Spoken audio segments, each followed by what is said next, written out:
Happy Friday, Kim. On to you, Abby. Abby is Emma and Debbie together. I kind That's of what like happens it. when you're moving fast. Holy cow. So glad to get to talk with you. All good. Yes. And likewise, today I think our topic is mindset around money. And I was hoping we could cover a specific situation where mindset seems to get in the way the most, and that is with the R word, retirement. Oh gosh, yes. Well, it is an interesting word, isn't it? Go on. Were you going to open with more? Well, I was just going to pose a question, and that is what do you find your clients and even yourself maybe sometimes struggle with when it comes to this popular concept of retirement? Well, popular is such a great word for it because it truly is a societal construct that has gotten so deep into our heads and our hearts and our psyche that it is very difficult to get out of it. It's that fish in water, like what's water, right? And yet I find it so detrimental. And so I'll just tell a quick story. I am aware of somebody that is 64 years old and absolutely so set on the date that he turns 65 as if his life is going to transition immediately. And what's interesting is this person actually has the financial capability of doing a typical retirement. And yet I know this person and the love of his work. And if he chooses to take that step of actual normal by the typical definition retire, it will destroy him as a human Hmm. being. And I know this because I've seen it happen to others. And I think it's the saddest thing in the world. Alternatively, I have two people in our family who are in their mid 80s and still working part time. I mean, 2, 3, 4 days a week. And one of them's a couple days, one of them's more like four. And they're vibrant and they're Hmm. alive and they're fun to be around. Hmm. And it is a stark contrast to people that I know in their 60s that have chosen the typical retirement. And I want vibrant and alive and fun to be around for you, whoever's Hmm. listening to this, for you. And so, whatever we can do to shift this societal construct, I am in. Well, good. Me too. And so, what would you say to somebody who is either very set on that age 65 retirement theory, or and maybe let's just start with the person who does not enjoy their work. They can't wait to escape it. What would you say to them? Please escape it now. Or maybe in a couple months, but without a doubt, go find work that you love because it is imperative to work as long as you're physically and mentally possible. And again, I'll restate some people can handle the financial aspect, but frankly, most of America cannot handle the financial aspect either because expenses are going to increase threefold from 65 to 95. And 95 is going to be an absolutely normal end date for a lot of people. In fact, a lot of people, it's going to be well over 100. Yet, for a lot of individuals that are maybe in their 50s or 60s now, this thing called retirement is going to go on a good 30-year period, and expenses will triple during that time, just normal inflation. And so what's interesting too is so many people think, well, sometime in that 30 years, I'll get my mortgage paid off or I'll reduce this expense. Yes. And you'll take on other expenses like paying for people to do some of the things that you don't want to do to live your life. And so it's imperative that we find work that we love and we do it as long as possible. Again, does not have to be full time, yet it's imperative that we find work that we love and do it as long as possible. And so if you're in your 20s, 30s, 40s, 50s today, and you're working in a space that you do not love, please go find work that you love. Get out of the job as quickly as you can and make that transition. Nice. I wasn't planning on giving a shout out, but I will to Christina Suter, who helps people find real estate deals with purpose and that give more purpose to their lives for the same reason you're talking about, living with intention and excitement about what you're doing. And she and I were recently at a conference and we're chatting about what that magic number is to quote unquote retire if you really were set on that. And we both came to our separate conclusions that about $3 million is what it would take to be sort of comfortable with your assets and live your day to day life. But there's another piece of that that I've been realizing as we've been working together and just talking to more people. And that is that what you spend in retirement is different than what you spend when you are working. Do you mind talking a little bit about that?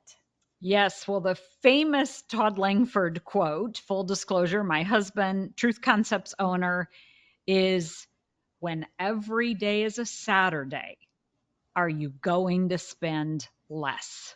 Mm, And so that's what retirement is. Every day is a Saturday. And we all know that if we look at the bulk of our lives, the most money is probably spent on Saturdays, on the weekends when we have that free time.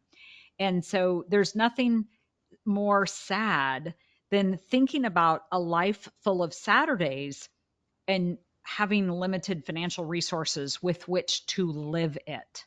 mm, And so, because a lot of people that are in their 50s and 60s do not have said $3 million, it is so important that we keep working because it's a twofold thing, right? Not only are we continuing to earn money, we're also continuing to not spend it. Because when retirement comes, whatever form it is, in whatever part time space it is, we are going to spend more money. And we should, we want to. So create the opportunity for you to do that. And if that means, as we talked about a few minutes ago, finding work you love, or if that means maybe you take a sabbatical, maybe you just need a break, then mm. go take 6 months off or a year off or a long weekend or whatever that is for you, and then get back into it. And, this is mindset about money, right? So I think for a lot of people, they do love probably 80% of their work, but they might say that they hate that other 20%. Well, maybe that's where the mindset shift needs to come in. Maybe the love needs to get expanded to at least 95%, because when we really look at our work, we actually do like the bulk of it or love the bulk of it, and there's that little bit of it that we may not like. Well, you can change that right up here and just start finding ways to love that extra percentage. And then if you don't, please go get something else, as we've talked about. Yet I believe that that mindset that is around money and is around work can absolutely shift so that you can get the good results in your life that you are seeking. One of my favorite exercises to take people through who are very set on retirement as a goal is to ask them, and then what? How do they think they're going to spend their time once they're not doing 80% of what they usually do? And my fiance, also your son, Robbie, and I have met actually quite a few people recently who have sold a business that they've worked really hard to build and have enjoyed to some extent, and became very profitable, and they have this lump sum of money, and all of a sudden they're faced with this situation where they don't know what to do with their days, and they're sort of in this reinvention mode. And so I wanted to talk a little bit about that too. What mindset should we approach sort of pivotal events like that, where, we're no longer doing what we used to do and we feel a little bit in the wilderness? How do we think about our money at that point? And how do we think about our work? Well, without a doubt, it is a very scary time. And we can acknowledge this, even those of us that do love our work. When we're slow in our business, that's scary to me. I can't imagine having that in a more thorough environment. And yet I too am well aware of people out there that do. And there are solutions today that are fabulous. There's books out there that talk about the third career. There's websites out there, even AARP, interestingly enough, the Association for Retired Persons, I forget what it all stands for, actually has some amazing things on it that will enable somebody to figure out the answer to that question. Now what? Or and then what? And that is a favorite question of mine as well. So I really encourage people, and you may have some in your mind that you want to share as well, that are resources for people to go look. There's Seniors Helping Seniors. That's one that pops up into my head as well. And there's others whereby people can either look on their own for things that they can enjoy spending their time on. Because let's face it, we were put on this earth to serve. Mm, We were not put on this earth to be selfish. mm. And frankly, retirement is a selfish. Yeah, fascinating. And what I was thinking about in preparation for the call too was there's a negative connotation with the word work. People are scared of it. They don't like it. They want to escape it at the end of the day. They have a hard time waking up in the morning because they don't want to work. And I was thinking about a replacement for that word. And I love the word serve or give or purpose. Those words have positive connotations. And who wouldn't want to continue being of service to others, because it fills our cup so much and it actually rests us more than when we're doing things purely for our own enjoyment or entertainment. I do have one resource that I want to share, which is The Go Giver. It's a book called from Bob Berg. It's one that Robbie and I love. There's a series of books. There's The Go Giver, The Go Giver Sells More, The Go Giver Leader, The Go Giver Marriage, all fantastic books. But the whole premise is looking for opportunities to give and be of more service. And that actually brings more business, more rejuvenation, more life into one's experience than thinking about what you can get. So, and we're all familiar with the go-getter, very, work-focused term. And so what would happen to our lives if we were to be go-givers? Very different orientation. Do you have any thoughts on that? Well, excellent aspect to bring in, because it is so imperative that we shift our mental space around that. And it truly is an easy shift, and yet it's not. And it's one that requires consistency. And Mm, I remember so many times in my life where I forgot that it's truly giving first that works.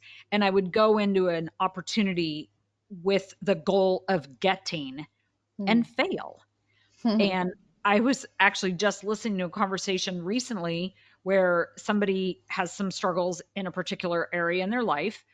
And they have a friend that has struggles in a slightly different area, but both of them have kind of come to the same space about what they're going to do about it. And the person with the first set of struggles was offering to help the person with the second set of struggles, even though they were somewhat similar struggles.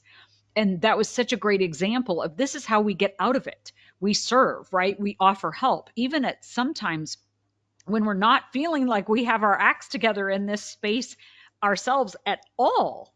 Sometimes it's that give first step, whether it's a word or an action, that actually gets us out of our own way. mm, It gets us out of ourselves. It enables us to make progress in the exact same area that we're trying to help that other person with.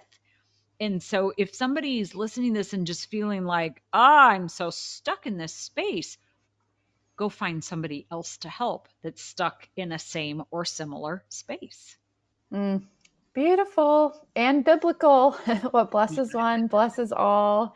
Do you have any final words of wisdom that you want to leave listeners with, or qualities that come to mind in terms of mindset around money in retirement or life in retirement?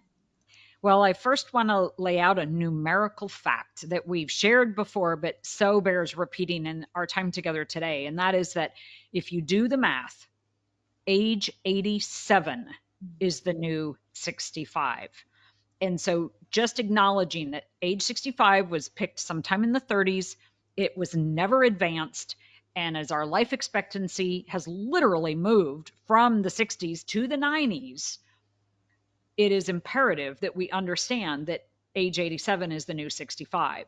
So that's an important fact. Now, you also asked for some more mindset things, which is where it all begins and ends and is in the middle and is a constant area to be working on, right? It's not like I have this figured out, yet I am clear that every single morning, mindset is the place that is the starting point. And so I really encourage people to acknowledge that how you start your day is going to dictate so many other aspects of the day. So please be careful what those first minutes are. And maybe it shouldn't be the news. Maybe it shouldn't be social media. Maybe instead you turn to something spiritual or something inspirational or find a way to give, because that is what is going to drive behavior the rest of the day, the results that you get the rest of the day, and your ability to wake up in the world and understand that serving and working is a good thing, and to find ways to keep doing that literally until the day that you die. Mm, beautiful. And it reminds me that we each have a unique, specific purpose here and talents that nobody else can fill. And so continuing to unfold that is only a blessing for ourselves and others. So just remember, you're here for a reason, and we're all here to encourage each other along the way. Thanks so much, Kim, for your words of wisdom. And I hope anyone listening got some good, solid encouragement to keep going and find service rather than work.